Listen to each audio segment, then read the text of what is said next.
All right, guys, so last time we all got together, I was going over installing all of the switches for the MyColor. And remember, I want to do the same thing with the steering wheel. Now, in order to do that, I need to, redesign those PCBs as well. So what you see on the screen here is the original upper left audio switch. So this is what would be on the left side of the steering wheel, and it would, here's my skip left, skip right, volume up, volume down, and my OK button in the middle. On the S550, that's mute. On the S197, that changes the source. So we're going to have that change the source the same way as it does in the S197. But in order to do that, I had to create a similar PCB. Now, I've already modeled this so that they do fit in the housing. Let's see if I can pull up. Here is I believe, the housing for that. Yep, this is audio. So, a couple things. Number one, here is the original PCB fitting right in. You can see all of the holes. It kind of slides right into place. Here's one mounting hole on rubber. Here's the other. And then my 3 screw mounting holes. So if I take that out, here is how you can see I got the dimensions correct. So again, mine are a little bit different, but my 3 mounting screws are all in the same spot, and so are my little ones here. All right, so this, however, is the S550 PCB. I wanted to replicate it one-to-one. Now what I did, if I can find my package here, is I created the same PCB, but this time it has all of the S197 circuitry. So instead of having the resistance ladder of the S550, this one has the S197 resistance ladder. And it's a little hard to see. I'm going to see if I can move it around, but ultimately it has all the markings here to tell you exactly what resistor you need and where to put it. So let me see if I can get this under the microscope and you guys can see it. Okay, there's a little bit of a delay, so as I move this, it might move around a bit, but you can see here, resistor 1, 51.1, 68.1, and so on and so forth. So that's our resistance ladder. I have all the test points on here so we can test it out, right? So I have test point number 4 here. I have test point number 5 over here. And so we're going to test that out with our multimeter later after we put this all together. So I'm going to show you guys how I work on that. And then we will, go ahead and test it out in the actual switch afterwards. So let's get cracking.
so now that we've got that done, we're going to test it out by testing each one of these points. Now, I'm going to see if zooming in will make it a little bit easier to tell what's going on. Let's take this out. And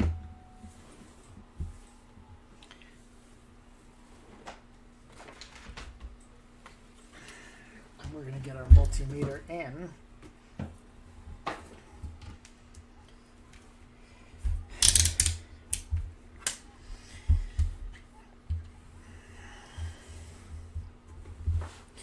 Okay, so when we test this, we're going to start with test point 1, and test point from 1 to 2 should give us 51.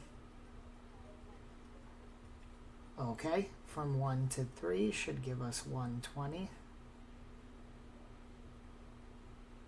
The next one should give us about 210. The next one should give us 340, 330, 330. The next one should give us 500. And finally, the last one should give us around 1100.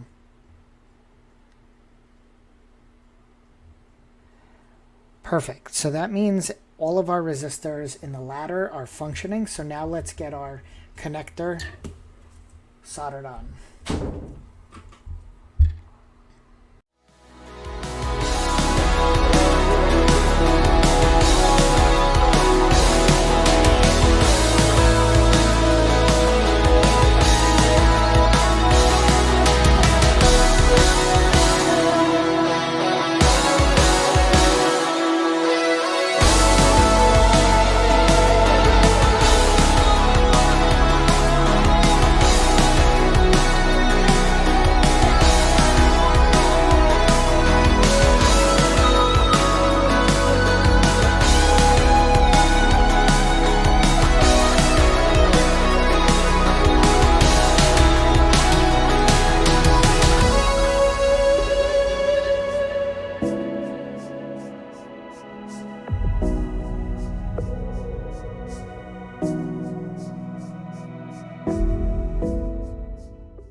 Okay, so it's the center pins.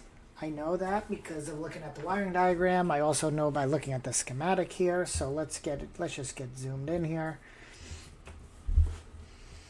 So I'm gonna connect my two.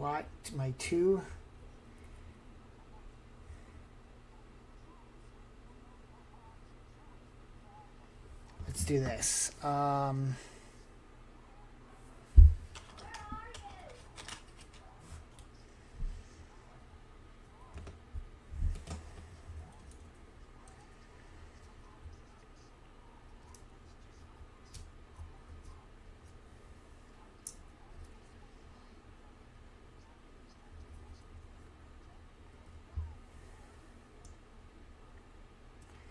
Okay,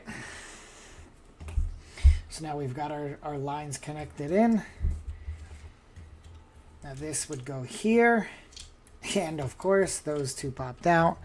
I actually, now that I'm looking, I don't know if I have the screws for this. I don't know if I still have them. Let me look at my box.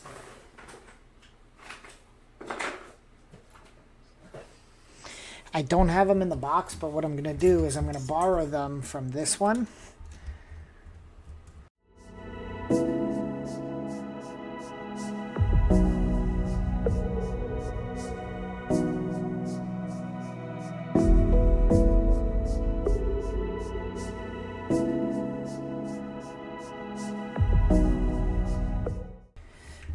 All right, now let's plug this in. Now there's a reason. The reason I did that before is because this is very difficult to get these in from here, but let's see if we can do it.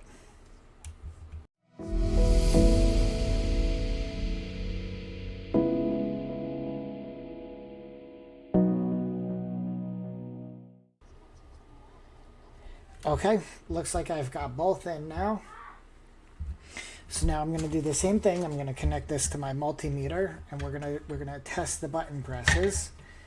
So when we do this, resting, let me bring up my documentation. Resting should give me 1100.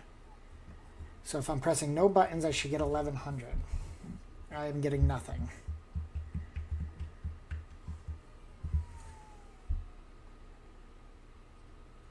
Oh,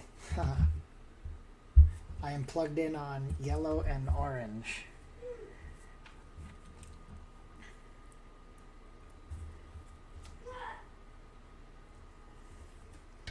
Amazing. Resting is 1100.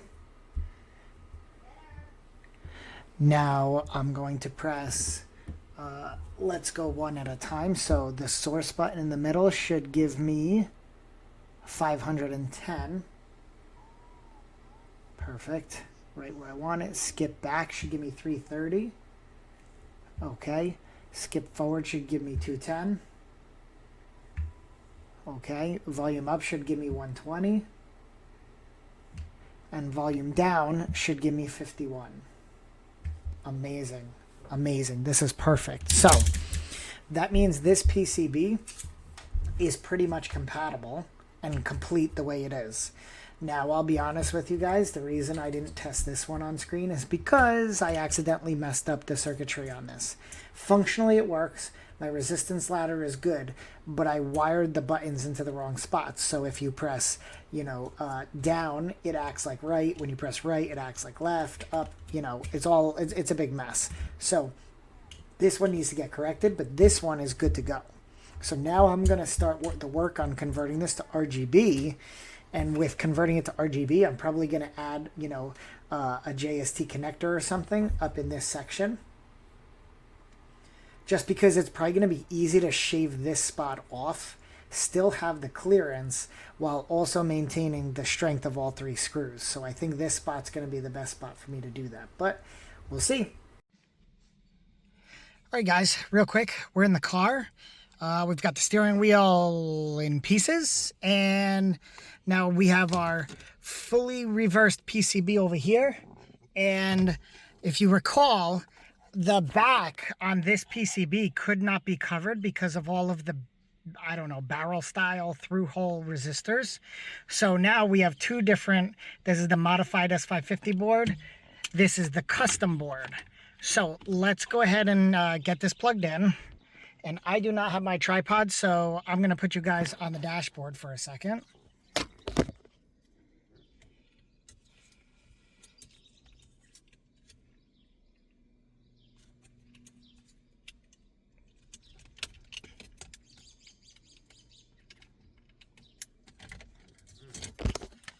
Okay, so now I've got it plugged in. This is the custom board, so let's go ahead and turn the car on. I'm going to quickly turn the volume off so I don't get any sort of strike. But here's something nice. So we have our radio in. Now this is our Dynavan. Now I'm going to go ahead and press the skip back, and we should see the channel change backwards. Awesome. Now I'm going to do skip forwards. Awesome. We're going to do volume up, and then we're going to quickly do volume down again so we don't hear too much volume at once. Amazing. Amazing. Oh, and let's just click our center button. Now remember, it's not mute. It's going to be change source. Okay, let's press that change source button. Okay, it switched over to aux. I'm going to press it again. Bluetooth music, I'm going to press it again. Storage, I'm going to press it again. This is Android Auto, I'm going to press it again. All right, Android Auto popped you guys off for a second there, but very clearly, guys, it works. I am going to get this thing wrapped up and put back together. I'm not going to do the Bluetooth for now. I did test it out. I do know that it works.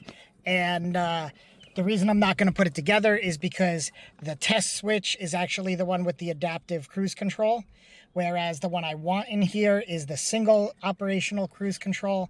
But I did test out the different functions, whether it's here or here. So that's it, guys. Hope you learned something. I'll catch you in the next one. See ya.